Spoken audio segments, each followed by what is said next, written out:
தமிழகத்தில் தேசிய ஜனநாயக கூட்டணிதான் ஆட்சியை பிடிக்கும். தமிழக பாஜக தலைவர் டாக்டர் எல். முருகன் அவர்கள் நம்பிக்கை.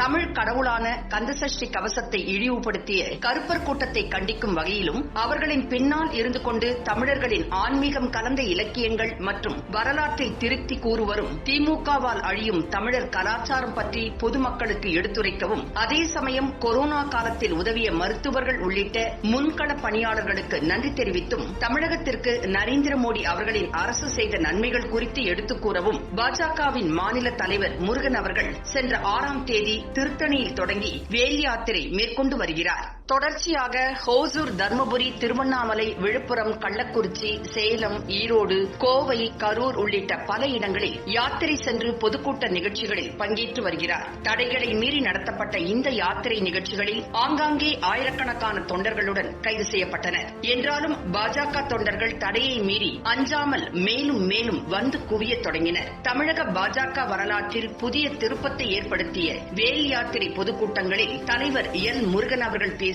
உரைகள் தொண்டர்களுக்கு உற்சாகத்தையும் நம்பிக்கையையும் அளித்தன. இந்நிலையில் கரூரில் யாத்திரை கூட்டத்தை முடித்து திருச்சியில் பாஜக தலைவர் எல். முருகன் செய்தியாளர்களை சந்தித்து பேசினார்.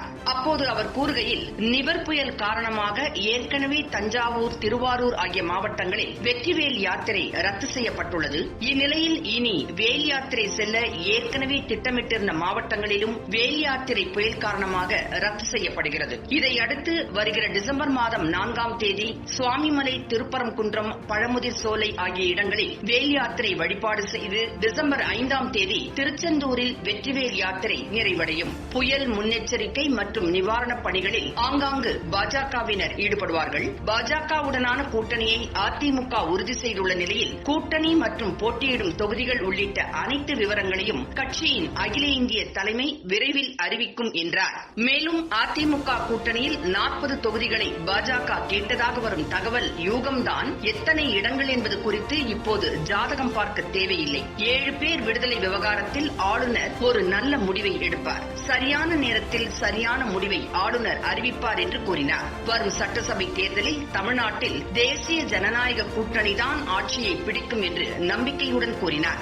ஏனெனில் மத்திய அரசின் அனைத்து திட்டங்களையும் நிறைவேற்றியுள்ளோம். தமிழ்நாடு அரசும் மிக சிறப்பாக செயல்பட்டுக் கொண்டிருக்கிறது. நாடு முழுவதும் குடும்ப அரசியல்தான் உள்ளது. எனவே மத்திய உள்துறை அமைச்சர் திரு அமித்ஷா சரியாகத்தான் பேசினார் என்றும் முருகன் கூறினார்.